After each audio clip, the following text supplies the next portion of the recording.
Oke, selamat datang di kuliah online sistem operasi. Ya. Kami akan mengawali uh, kuliah sistem operasi ini sebanyak 24 kali pertemuan kurang lebih ya. Dari mulai pengantar sistem operasi itu sendiri, kemudian ada konsep sistem komputer, kemudian manajemen proses, scheduling, race condition, memori dan sebagainya.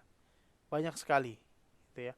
Tapi kita harus menjalani ini dengan senang hati karena beberapa materi yang ada itu bisa dibilang cukup fun. Oke, selamat mengikuti perkuliahan. Tujuan perkuliahan kita, ya. Yang pertama, mengetahui apa sih pentingnya sistem operasi, ya, dan tahu di mana lokasinya sistem operasi itu, ya. Tidak lupa pula kita harus memahami cara kerja sistem operasi, ya. Cara kerja sistem operasi itu ya kalau dibilang sulit ya cukup sulit. Untuk sebagai sistem operasi kita harus bisa menangani semua permintaan dari komputer gitu ya, dari input dari manusianya gitu ya, input dari aplikasi-aplikasi lain yang sedang dikerjakan gitu ya. Nah, ini banyak sekali gitu ya. Kemudian yang ketiga, memahami kesamaan dan perbedaan antar sistem operasi gitu ya.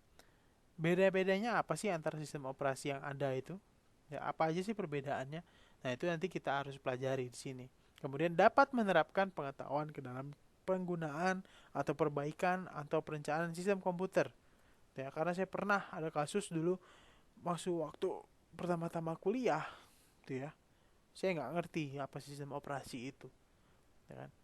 Jangan sampai nanti kejadiannya sama, gitu ya. Ketika ada permasalahan sama komputer kita, solusinya adalah install ulang. Nah, kalau sudah install ulang itu adalah salah, ya. Cara yang digunakan tidak tepat. Oke, yang terakhir adalah have fun. Kita harus senang-senang di sini. Walaupun tidak senang, nikmati saja kita. Oke, apakah sistem operasi itu? Ini outline-nya ya. Apakah sistem operasi itu? Kemudian sejarah OS, and then ada konsep OS, dan terakhir apa sih yang dibilang sistem operasi itu? Mungkin ada yang pernah punya ide, ya, atau mungkin pernah tahu, gitu ya. Tapi kalau dari gambar ini kita bisa lihat bahwa sistem operasi adalah posisinya dulu nih. Posisinya adalah di tengah-tengah, ya. Di atas ada bank program, compiler, reservation, editors, game, shell, machine language, micro programming, and physical device di bagian bawah. Di atas adalah aplikasi, di bawah adalah hardware. Sistem operasi berada di tengah-tengahnya. Jelas, sistem operasi bertugas menjembatani dua buah sistem ini. Sistem hardware dan sistem software. Itulah sistem operasi, gitu ya. Berada di tengah-tengah. Kita lihat secara harfiahnya. Sistem operasi adalah nyawa komputer, ya. Maka sebelum dipakai, komputer harus kita isi dulu dengan sistem operasi. Harus diisi dengan sistem operasi. Karena sistem operasi inilah yang akan menghubungkan hardware dan penggunanya malah. Ya, bukan hanya softwarenya, tapi juga penggunanya. Ya. Kalau menurut para ahli komputer, definisi dari sistem operasi dan fungsinya sistem operasi adalah software yang dapat mengkontrol kerja hardware. Itu yang pertama. Kedua, software yang dapat mengontrol software lainnya. Gitu ya. Yang ketiga, kernel, program yang selalu berjalan selama komputer dihidupkan. Dari awal dia dihidupkan sampai nanti dimatikan. Gitu ya. Kemudian guardian, pengatur dan penjaga komputer dari serangan berbagai kejahatan komputer. Ya. Perlu diingatkan kita nggak boleh mengatur-ngatur proses dalam komputer kita sendiri. Gitu ya. Ya mungkin kalau yang lain mungkin ada yang pernah mencoba overclock. Nah mungkin itu mengoverride sistem kerjanya si sistem operasi. Gitu ya. Tapi pada intinya bagi yang tidak mengerti tidak boleh menyentuh secara langsung sistem dari hardware kita. Gitu ya. Oke. Operating system merupakan perpanjangan tangan dari mesin. Ini harus dijelaskan nih, menyembunyikan detail-detail yang rumit yang harus dikerjakan. Sudah mendapat algoritma ya. Bagaimana kalau kita mau menjumlahkan sesuatu? Ya, input A, input B, kemudian C sama dengan A plus B. Kemudian keluarkan C-nya. Ya, tentunya dengan begin, end, terus titik koma dan sebagainya. Memang pengguna harus tahu ada titik koma itu. Pengguna nggak perlu tahu, gitu ya. Dan ketika dia melakukan penjumlahan, dia harus melakukan proses ke ALU. 3 tambah 4 misalnya, A tambah B, 3 ditambah 4. Dia harus proses ke ALU. Dia memperpanjang tangan kita hanya mengetikkan 3 plus dan 4. Dia panjangin tangannya, masukin ke ALU. Itu ya. Itu perpanjangan tangan dari mesin. Oke, kemudian yang kedua, menyediakan mesin virtual untuk user agar lebih mudah untuk digunakan. Nah, yang ketiga, mengamankan resource dari akses langsung user. Ini yang saya tadi bilang ya. Kemudian manajemen sumber daya, resource ya, untuk resource. Ada multiplexing, and then ada scheduling. Ya. Multiplexing adalah ilusi, seolah-olah terdapat banyak sumber daya, padahal hanya satu. Komputer kita hanya satu CPU, gitu ya. RAM-nya sekian, hard disk-nya sekian, gitu ya. Lebar busnya sekian, itu sudah tentu semua gitu ya. Kemudian scheduling.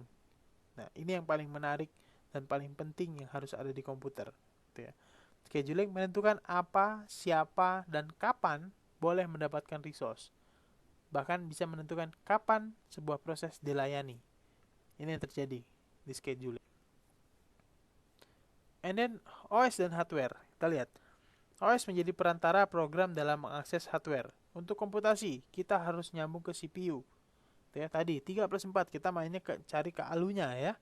And then penyimpanan data, volatil, memori, persistent, disk. Ya, kita mau save. Kita pakai Word, pakai PPT, cukup klik save. Tapi pada prosesnya apa? Nanti dia harus nyimpan ke memori, ya. Ketika kita open, dia cari di memori nggak ada, cari di hard disk, oh ternyata ada, gitu ya. Harus mencari ke dalam hardware-nya. Dan jaringan, kita mau melakukan internet, kita membuka Google, gitu ya. Kita butuh network interface card, and kita butuh protokol. Yang terakhir ada I/O, ya, keyboard, mouse, sound card, display. Ya, kita gerakkan mouse ke kanan, sistem operasi menggambarkan pointer mouse kita digeser ke kanan. Tapi secara hardware-nya kita mengkontrol I/O-nya, gitu ya. Dan OS membuat abstraksi umum, ada proses, gitu ya, ada page, file, socket, dan special file. Fungsinya apa OS? Tadi jelas ya, supaya kita bisa menggunakan program lain. Software bisa mengontrol software, ya. Jadi harus supaya kita bisa menggunakan program lainnya, gitu ya. And then yang kedua, supaya kita tidak sembarangan memakai fasilitas di rumah komputer kita. Kita bisa overclock, oke silahkan. Tidak bisa overclock, mau sembarangan. Jangan-jangan nanti alat cuci piring, mesin cuci piring jadiin mesin cuci baju. Ya, jangan sampai sembarangan kita di komputer kita. Ya. Kemudian membuat sistem komputer nyaman untuk digunakan. Nyaman komputer kita? Iya, karena kita nggak ganggu ya. Ya. Oke, kalau kita sudah download ini, ya, download itu, kena virus, bermasalah, jadi nggak nyaman. Ya. Kemudian mengefisiensikan hardware komputer. Oke, sejarah OS. Sejarah OS membantu pemahaman kebutuhan, requirement, inti ya. Bukan sesuatu rancangan yang sangat luar biasa, biasa aja gitu ya. Sebenarnya OS itu biasa aja. Dari dulu juga udah ada, ya. Nah, menyelesaikan beberapa masalah sambil menambah beberapa masalah lainnya gitu ya. Kayak tagline-nya sebuah acara di televisi, menyelesaikan masalah tanpa solusi gitu ya. Nah, oke. Sejarah OS mau nggak mau harus pasti berkaitan langsung sama sejarah hardware dan sejarah si user. Sejarah hardware. Hardware dari tahun 64, kemudian upgrade sampai tahun 1981, 2003 kita lihat CPU clock-nya meningkat hampir 3000 kali. Ya, dari 1 giga menjadi dari 1 MHz menjadi 3 GHz. ya. Itu 2003. Kalau sekarang sudah 3 GB multicore. Ya, sudah 3 GB multicore, bisa 8, bisa 4, ya. Tergantung seri prosesor yang dimana yang diambil. Kita lihat memori. Memori tahun 64 kurang dari 0,5 mega. Mungkin kilo, ya. Nah, mungkin kilo, ya. Terus kemudian tahun 80-an itu kurang dari 1 mega, ya. Kemudian naik masuk tahun 2003, memori sudah sampai 256 megabyte. Sekarang 4 tera lebih, ya. Sampai sekarang sudah zamannya nggak ada sistem operasi yang menggunakan 32 bit, rata-rata sudah 64 bit, gitu ya. Artinya apa? Memori jauh di atas 4 GB. Hard disk, ya. Ada yang lebih dari 1 tera sekarang. Ya, mungkin sampai 3 tera, 4 tera, ya. Kalau nggak salah beberapa vendor server itu seperti HP atau beberapa yang lainnya sudah mengembangkan ke arah petabytes, ya, nggak lagi main tera, ya. Nah, coba kita lihat tahun 64. Tahun 64 kurang dari 8 mega. Cukup untuk menggunakan komputer dengan kurang dari 8 mega. Ya.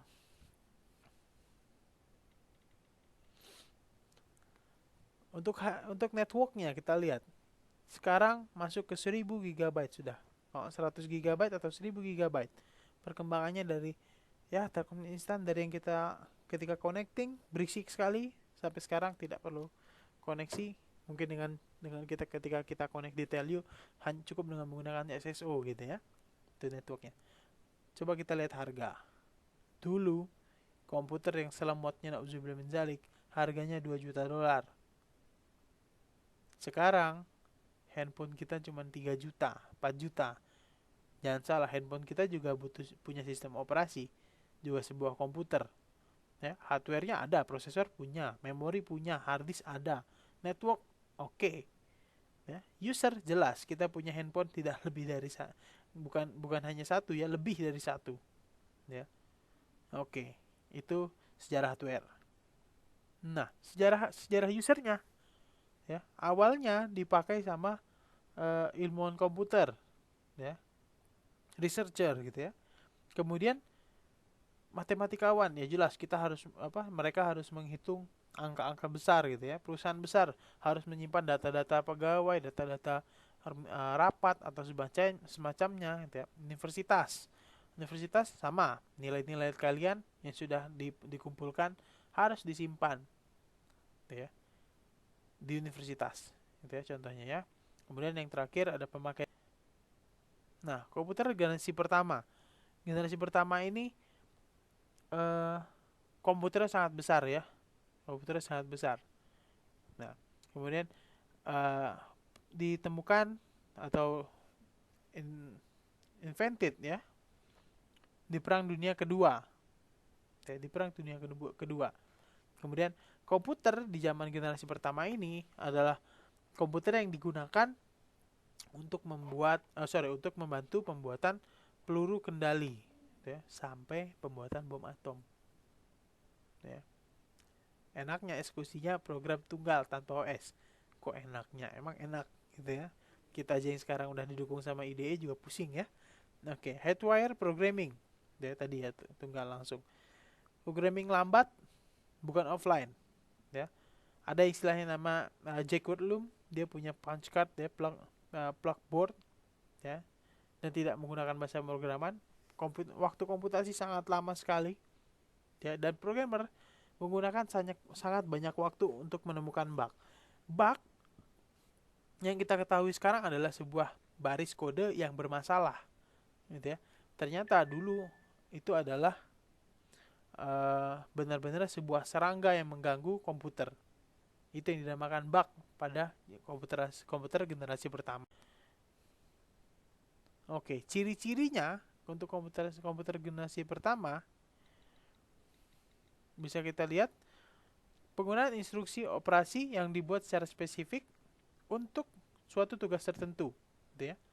Jadi setiap komputer itu bisa memiliki bahasa yang berbeda, ya, karena mainnya mesin language.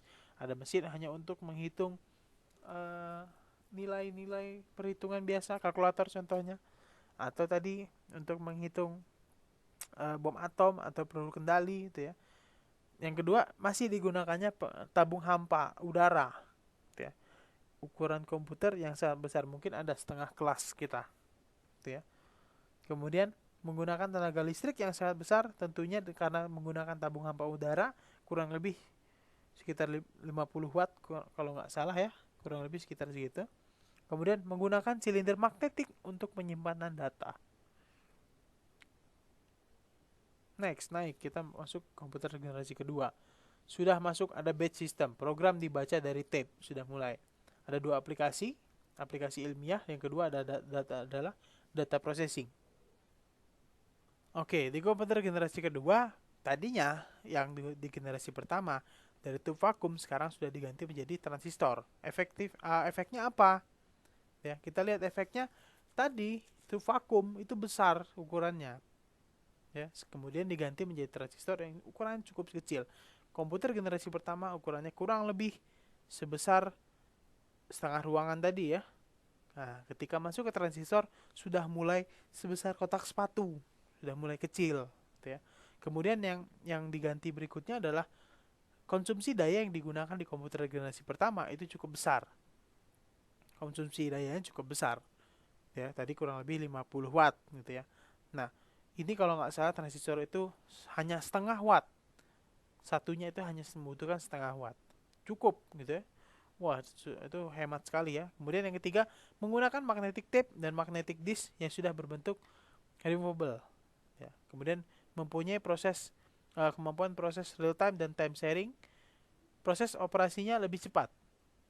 Orientasinya diimplementasikan pada aplikasi bisnis dan teknik. Nah, pada komputer generasi ketiga, CPU idle selama proses I/O. Ya. Multiprogramming dilakukan dengan partisi, ada spooling setelah job selesai.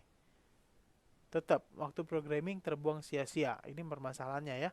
Ada time sharing, masalah baru, waktu respon, tracing, sistem file, dan segala macam. Ya.